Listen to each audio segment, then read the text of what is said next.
नमस्ते स्टूडेंट्स, जय श्री स्वामीनारायण। श्री सजानंद गुरुकुल मानकुआ संचालित SSGM English medium CBSE school online education में आपका स्वागत है।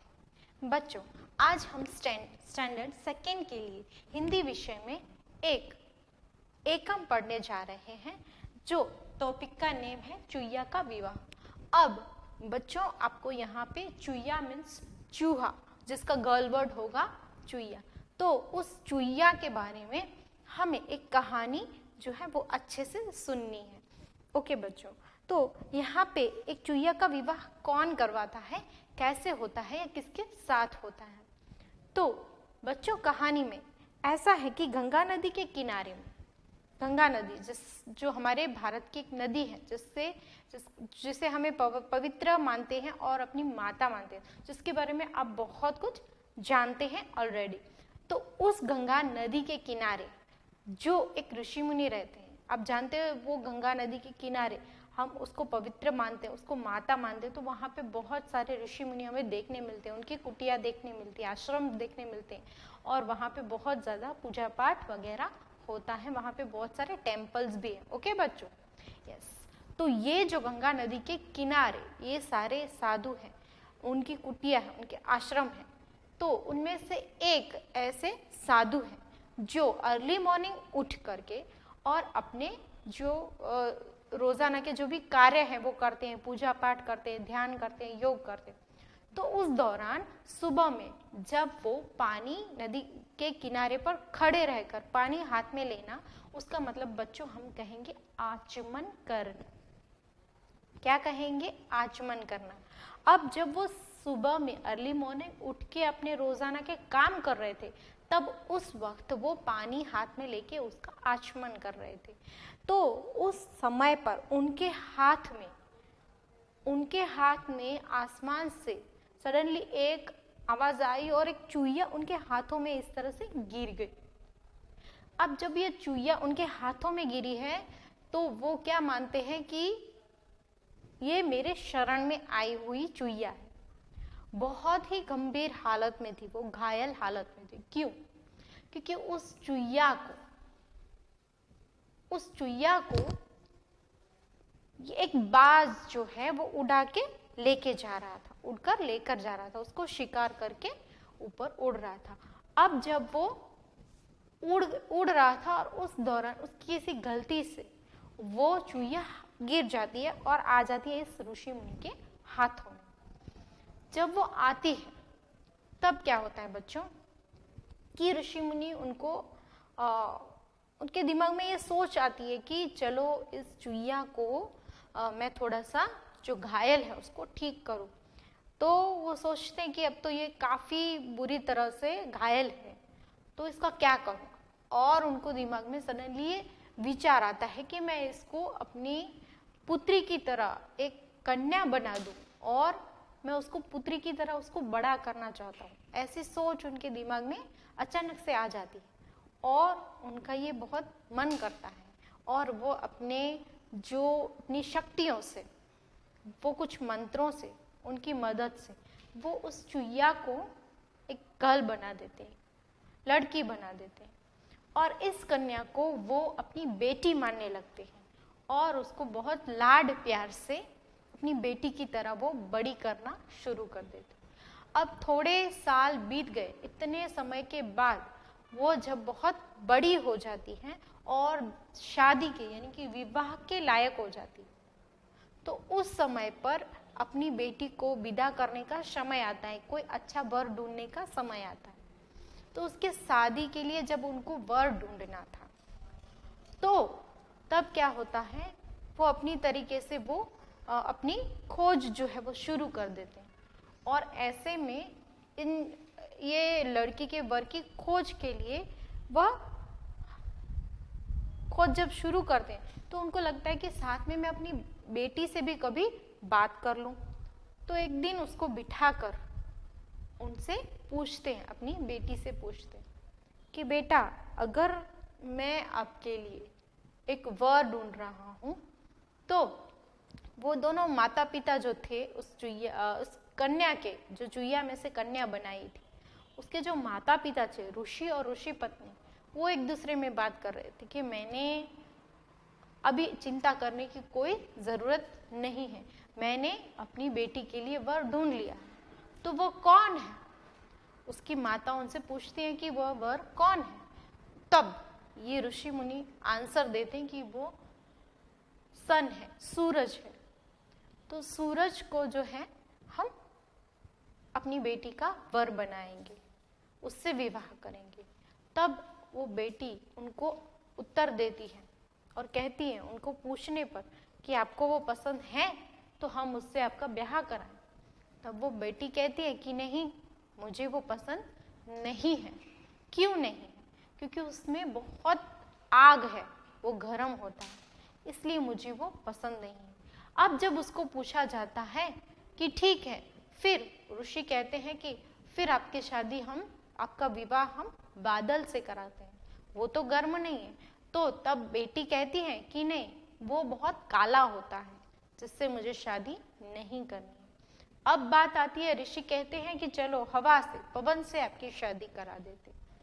तो जिसके उत्तर में नापसंद करते हुए उनकी बेटी कहती है कि नहीं, वो बहुत चंचल है, हवा जो है वो बहुत चंचल है, जिससे मुझे शादी नहीं करनी। तब ऋषि कहते हैं कि ठीक है, आपकी शादी पहाड़ से करा देते हैं। तब उनकी बेटी उत्तर में यह कहती है कि नहीं, मुझे पहाड़ से भी शादी नहीं करनी है, वो बहुत कठोर है। तो इस प्रकार से सूरज से, बादल से, पवन से, मतलब हवा से या पहाड़ से, इन सब से वह ब्याह करने के लिए, विवाह करने के लिए ना कर देती, मना कर देती, और उसके रीजंस भी देती है। किसी का उसको गर्म होना, आग जैसा होना पसंद नहीं है, किसी का चंचल होना, किसी का काला होना, किसी का कठोर होना उसको पसंद नहीं है। तब ऋषि को अंतर मन में एक ख्याल आता है और वह पूछते हैं कि क्या मैं आपकी शादी एक चूहे से करा सकता हूँ? तो कन्या देखती है, चूहे को देखना चाहती है और उसको मन में खुशी होती है, हाँ मुझे इससे शादी करनी है। और वो कहती है कि ठीक है, पर पिताजी मुझे एक काम करके दो, मुझे कन्या नहीं रहना है, मुझे चुईया बना दीजिए ताकि मैं उसके साथ रह सकूं, उसकी तरीके से, उसकी तरह से। तो जब ऋषि उनकी बात सुनते हैं अपनी पुत्री की, और वो मन में समझ जाते हैं और वो तथास्तु बोल देते हैं और उनको चुईया बना देते हैं, दोनों की अच्छे से शादी कराते हैं, आशीर्वाद देते हैं और फिर मन में सोचते हैं कि हाँ, बात तो सही है, जिस बेटी को मैंने कन्या बनाकर अपनी बेटी की तरह रखा था, लेकिन अंत में उसको चुईया ही बनना था और उसने शादी के लिए, विवाह के लिए जो है वो चूहा पसंद किया। तो वह कितने ही समय से कन्या बनकर रही, लेकिन अंतर जो उसका था, उसका मन जो था वो अंदर से वो चूहे की तरफ ही आकर्षित हुआ, उसकी जिंदगी उसके तरीके से ही उसको जीनी थी। तो यहाँ पे हमें एक छोटा सा मैसेज मिलता है, शायद वो बहुत अच्छा है, कि अपनी जाति सबको प्यारी होती है, कि अंदर से इंसान वो ऐसा होता है जिन लोगों के साथ पहले से शुरू से वो होता है, जब वो पैदा होता है, उसका बोन होता है, तब से जिसके साथ वो रहा होता है, बड़ा हुआ होता है, तो वो जन्म की जो इंसान की जाति होती है, उन लोगों के साथ में रहकर उन्हें ज़्यादा अच्छा लगता है। जैसे कि फॉर एग्जाम्पल हम कह सकते हैं कि हम जैसे इंडियंस हैं, तो इंडियन कल्चर में अगर हम शुरू से रहे, यहाँ पे बोर्न हुए, तो हमारा कल्चर किसी और अनदर कंट्री से डिफरेंट हो जाएगा और हमें ये ज़्यादा पसंद आएगा क्योंकि हम यहाँ पे रह चुके हैं, यहाँ पे पले बड़े हैं। अगर हम कहीं और जा रहे हैं तो शायद वहाँ पे सेट होने में हमें काफ़ी टाइम लग सकता है, या फिर यहाँ की कुछ चीज़ें हम कभी नहीं भूल सकते। तो ये एक छोटा सा एग्जाम्पल हुआ। इस प्रकार से हम एक गुड मैसेज हमें ये स्टोरी में से मिलता है, और वो ये है कि हम जिस कल्चर में रहे होते हैं, जिनमें हमें जन्म लिया होता है या बड़े हुए होते हैं, वो हमसे कभी ना कभी कहीं ना कहीं छूटता नहीं है, हमें उससे ज़्यादा लगाव होता है। तो बहुत ही अच्छी स्टोरी जो है उसमें कुछ हमें वर्ड्स बच्चों दिए गए, जिसको हम वर्ड मीनिंग्स यानी कि कठिन शब्द में लिखेंगे। तो हमारा जो फर्स्ट वर्ड है बच्चों, हमारे टॉपिक का number and name chapter number 7, और नंबर एंड नेम लिखने के बाद आप लिखेंगे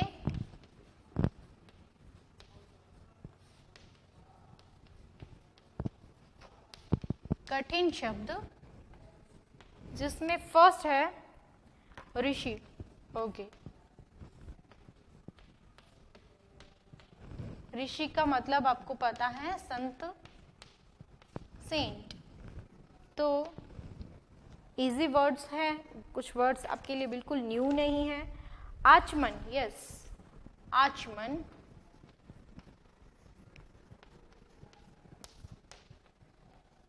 meaning of this word is जल पीना, जल पीना, लेकिन एक उसका पर्टिकुलर तरीका होता है, हाथों में उसको भर करके पीना, किसी भी बर्तन या किसी चीज में लिए बिना हाथों से पीना, जिसको आप आचमन कह सकते हैं। दोनों हाथों में भर के पीना। आश्रम। ओके, नेक्स्ट वर्ड है हमारा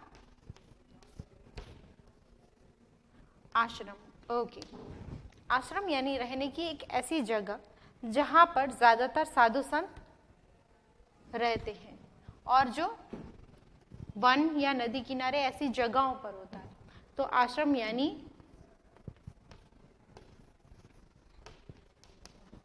साधु संतों की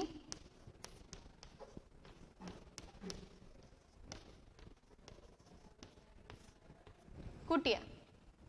ओके,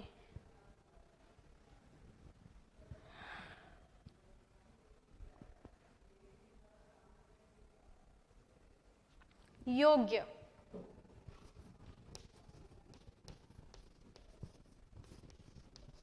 योग्य यानी जिसका अर्थ होगा लायक। योग्य यानी जो जिसके लिए परफेक्ट है, जिस चीज के लिए वो फिट है, उसको योग्य यानी लायक कहा जाएगा। यानी कि चूहिया थी, उसके लिए चूहा ही सही है, शेर है तो जिसके लिए शेरनी ही सही है, और इस प्रकार से जो जोड़े जिसके परफेक्ट हो सकते हैं, तो जिसके लिए योग्य या लायक, ये वर्ड का इस्तेमाल किया गया है। वर,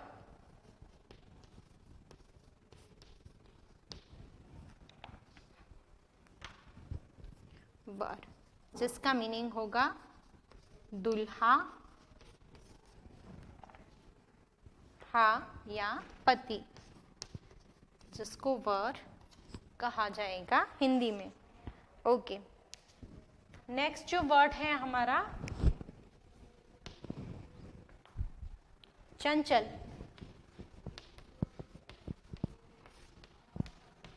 ओके, अस्थिर यानी जो हमेशा यहां से वहां घूमने वाली चीज होती है, मूवमेंट करने वाली चीज होती है, उसको चंचल या अस्थिर कहा जाएगा। स्थिर चीज इसका अपोजिट होगा स्थिर। स्थिर यानी जो एक जगह पर रहने वाली, जैसे कि हमारे जितनी भी बिल्डिंग्स हैं या फिर पहाड़ हैं, बहुत सारी ऐसी चीजें जो स्टेबल रहती एक जगह पर हमेशा, तो उसका अपोजिट होगा अस्थिर या चंचल यानी घूमने वाला या मूवमेंट करने वाला। अपनापन, अपनापन जिसका आंसर होगा अपना होने का भाव।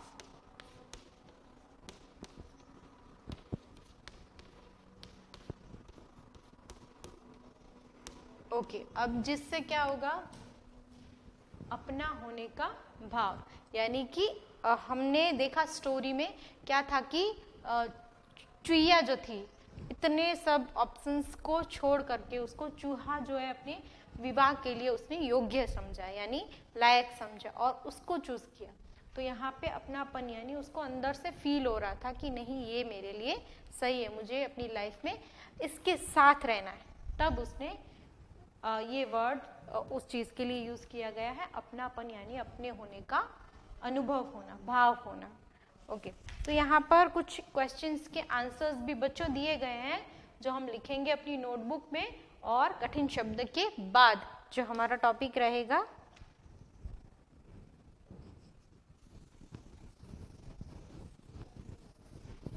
वो होगा प्रश्नों के उत्तर।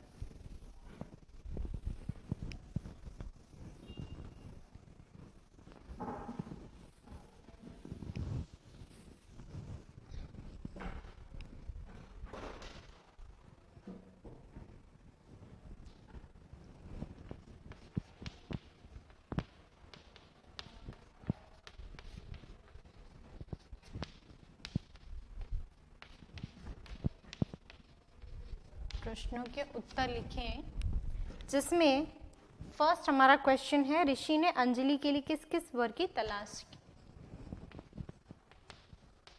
ओके, तो यहाँ पे वो जो चुईया जो थी, जिसको अपने मंत्रों से ऋषि ने जिसको कन्या बनाया था, जिसका नाम क्या था, अंजलि। ओके, तो सॉरी, ऋषि ने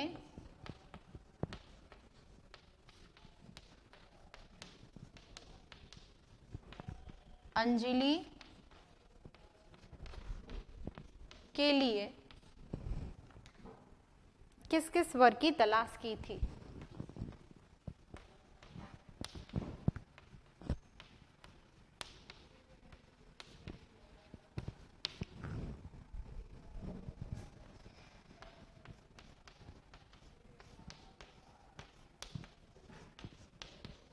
ओके, तो बच्चों जिसके उत्तर में आएगा सूरज, बादल, हवा, पहाड़ आदि की तलाश, आदि की तलाश ऋषि ने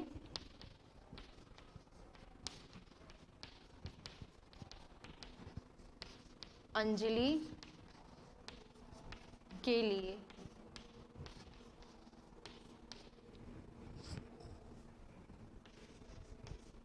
की थी। ओके, क्वेश्चन क्या था हमारे लिए, ऋषि ने अंजलि के लिए, अपनी बेटी के लिए किस किस को हमने उसका वर बनाने के योग्य माना था या उसकी तलाश की थी, जिसमें आएगा सूरज, बादल, हवा, पहाड़ आदि, जिनकी तलाश जो ऋषि ने की थी अपनी बेटी के लिए। ओके, सो नेक्स्ट जो हमारा क्वेश्चन है, क्वेश्चन नंबर 2, अंजलि हवा से शादी क्यों नहीं करना चाहिए। उसने रीजंस दिए थे बच्चों, आपको याद है, सूरज जैसे कि उसके अंदर आग है, बादल जो है वो काला है। अब हम बात करते हैं पहाड़ जो है वो कठोर है। तो यहाँ पे क्वेश्चन है हमारे लिए, अंजलि हवा से क्यों शादी नहीं। ओके, तो अंजलि हवा से क्यों नहीं, हवा से शादी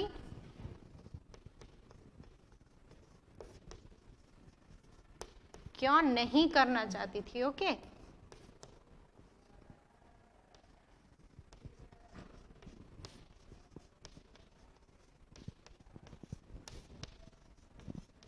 यस, तो जिसका रीजन क्या था बच्चों, यस, हवा से शादी नहीं करने का। ओके, तो जिसका उत्तर आएगा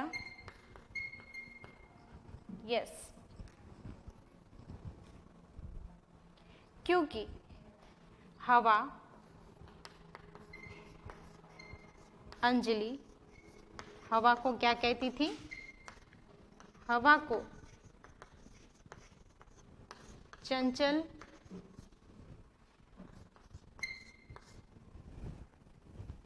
अंजलि हवा को चंचल कहकर उससे शादी करने से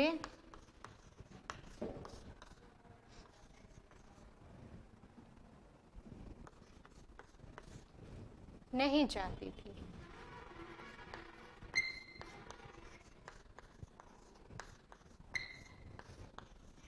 यस, अंजलि जो है वो हवा को चंचल कहकर उसने उससे शादी करने से मना कर दिया, शादी करना नहीं चाहती थी। ओके, सो नेक्स्ट क्वेश्चन है हमारा क्वेश्चन नंबर 3, जिसमें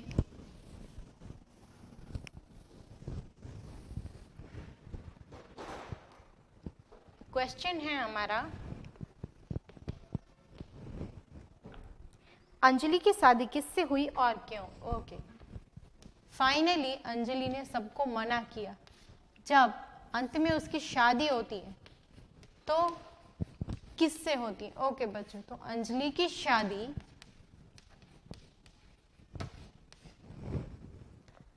किससे हुई और क्यों? ओके,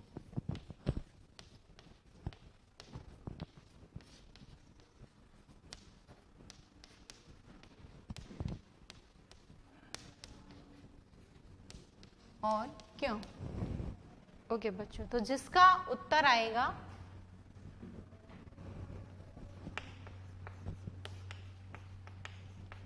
अंजलि की शादी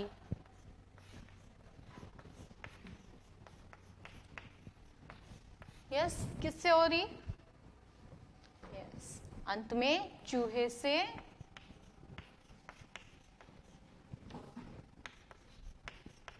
चूहे के साथ हुई, और क्योंकि वह खुद भी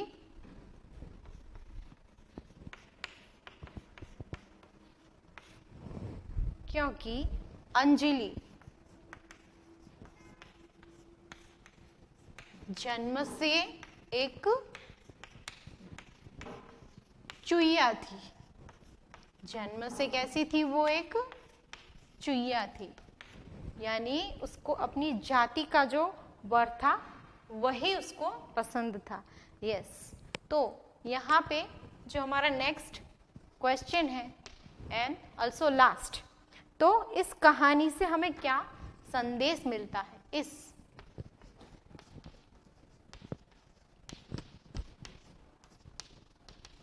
कहानी से हमें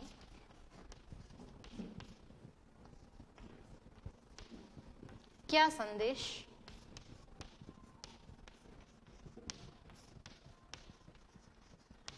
मिलता है? ओके बच्चों, क्या संदेश मिलता है? क्या लिखेंगे हम इसमें? यस, एक लड़की है जिसको एक चुईया है जिसको लड़की बनाया गया, अगेन चुईया बनाया गया, उसके लिए वर की तलाश की गई और फिर अंत में उसकी शादी चूहे से हुई। क्यों? क्योंकि उसने उस चूहे को खुद ने पसंद किया। तो यहाँ पे हमारा मैसेज जो है कि अपनी जाति सबको प्यारी होती है। इस कहानी से हमें यह सीख मिलती है कि अपनी जाति, अपना कल्चर सबको बहुत प्यारा, सबको ओके, सबको प्यारी होती है। ओके, अपनी जाति सबको प्यारी होती है, अपना कल्चर सबको प्यारा होता है। कहीं ना कहीं उसके हार्ट को वही अट्रैक्ट करता है जहाँ पे वो शुरू से जो जहाँ से होता है उसी तरफ उसको ज़्यादा लगाव होता है। ओके बच्चों, तो ये सारे जो क्वेश्चंस आंसर्स हैं, फोर्थ क्वेश्चन लास्ट है हमारा, और यहाँ तक आप अपनी कॉपी में लिखेंगे और आंसर्स। सो उसके बाद हम देखें तो हमारी एक एक्सरसाइज दी गई है जिसमें आपको choose the correct answer blanks. Okay, और कुछ मिसिंग लेटर्स वाले जो हैं वो आपको फिल करने हैं, जो आप होमवर्क में करेंगे। और अगर डाउट्स है होमवर्क फिल करने में और कुछ समझ में नहीं आ रहा है, ये कहानी से, ये चैप्टर से ही आपको कुछ एक्सरसाइज दी गई है जो आपको होमवर्क में करनी है, पूरी एक्सरसाइज टेक्स्ट बुक की। तो अगर उसमें कुछ डाउट्स हैं तो बच्चों आप हमारी माइक्रोसॉफ्ट टीम्स की मीटिंग में डाउट्स क्लियर कर सकते हैं। और अब हम हमारे नेक्स्ट टॉपिक के साथ नेक्स्ट वीडियो में मिलेंगे। बच्चों आप हमारे चैनल को लाइक, शेयर एंड सब्सक्राइब जरूर करें। बच्चों आपको तब तक के लिए, जब हमारा नेक्स्ट वीडियो आता है तब तक के लिए सबको जय श्री स्वामीनारायण, नमस्ते।